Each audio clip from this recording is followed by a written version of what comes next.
أهلا ومرحبا بكم طلاب الصف الثاني في مدرسة الإيخاء الإسلامية. درسنا اليوم في مادة الرياضيات، الدرس السادس من الوحدة السادسة، ودرس الضرب في ثلاثة. وسنتعلم اليوم إن شاء الله أتعرف حقائق الضرب للعدد ثلاثة. في بداية الدرس أحبائي الطلبة، يلا نعمل مراجعة سريعة للدروس السابقة.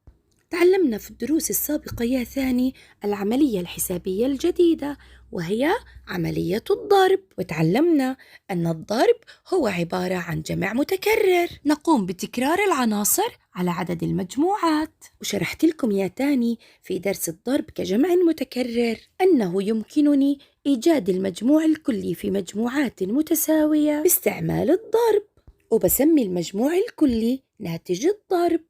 أستكشف ما عدد حبات التفاح جميعها.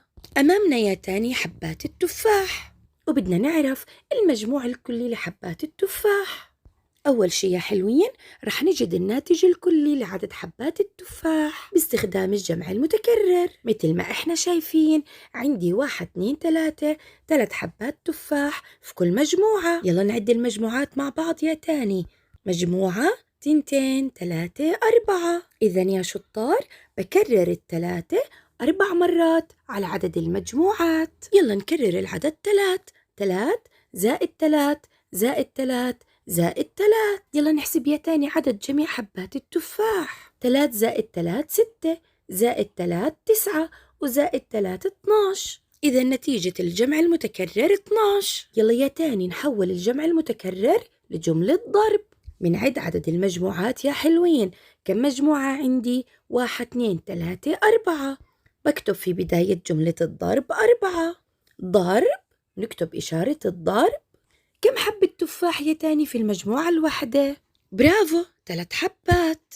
جملة الضرب 4 ضرب 3 يساوي، وكم عدد جميع حبات التفاح في جميع المجموعات؟ أحسنتم، 12. إذن ناتج جملة الضرب 4 ضرب 3 يساوي 12. أتعلم. أمامنا يا ثاني مكعبات الليجو. كيف بنقدر يا تاني نكتب جملة الضرب اللي بتمثل المجموع الكلي لعدد مكعبات الليجو؟ تعلمنا سابقا بنقدر نطلع المجموع الكلي عن طريق الجمع المتكرر. عندنا هون يا تاني مجموعة 2 3 4 5، وفي كل مجموعة 3 مكعبات ليجو 1 2 3. إذن بجمع عدد العناصر الموجودة في كل مجموعة 5 مرات على عدد المجموعات.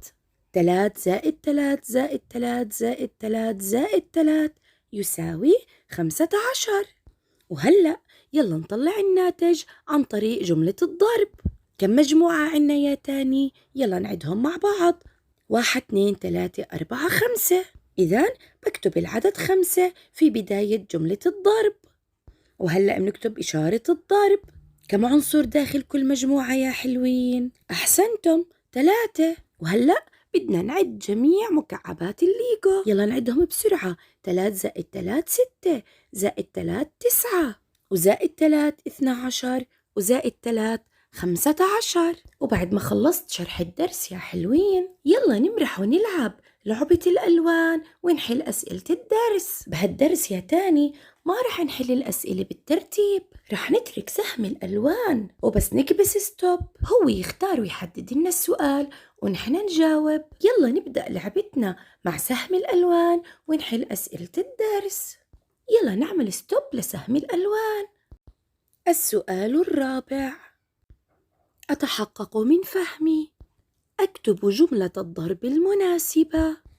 لدينا هنا يا ثاني أحواض السمك، وكل حوض سمك يا تاني عبارة عن مجموعة. وكم عنصر داخل المجموعة؟ أحسنتم، 3. يوجد داخل حوض السمك يا حلوين 3 سمكات. يلا نكتب جملة الضرب.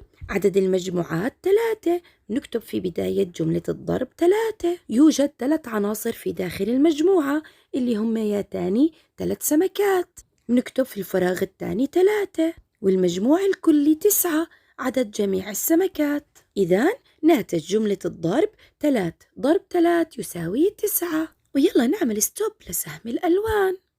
السؤال الأول: يلا نكتب جملة الضرب المناسبة للكتاكيت. كم مجموعة عنا يا تاني؟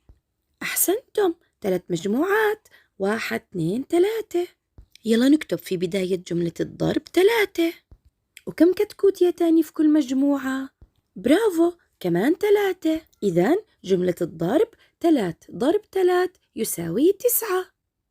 ويلا نعمل ستوب لسهم الألوان. أحل المسألة. في مزهرية سعيد 4 وردات، وكل وردة عليها 3 أوراق. ما عدد الأوراق التي على الوردات ال4؟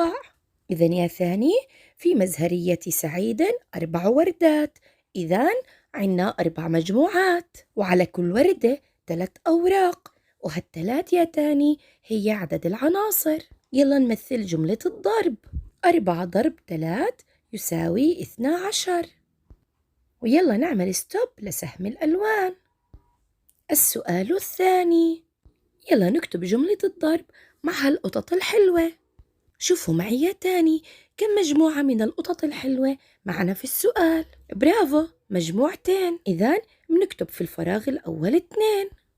وكم قطة حلوة في المجموعة الواحدة؟ برافو للشطار، 3. إذن جملة الضرب لدينا 2 ضرب 3 يساوي كم مجموع القطط في كل المجموعات؟ أحسنتم، 6.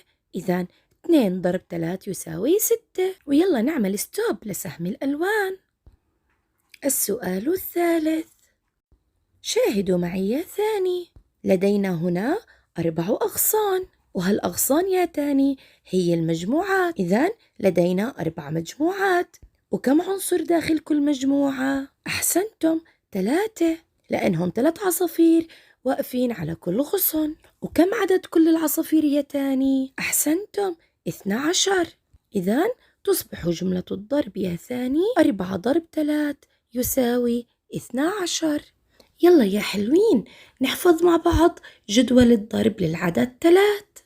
1 ضرب 3 3، 2 ضرب 3 6، 3 ضرب 3 9، 4 ضرب 3 12، 5 ضرب 3 15، 6 ضرب 3 18، 7 ضرب 3 21، 8 ضرب 3 24، 9 ضرب 3 27، و10 ضرب 3 30. ومطلوب منكم يا حلوين حفظ جدول 3 غيباً.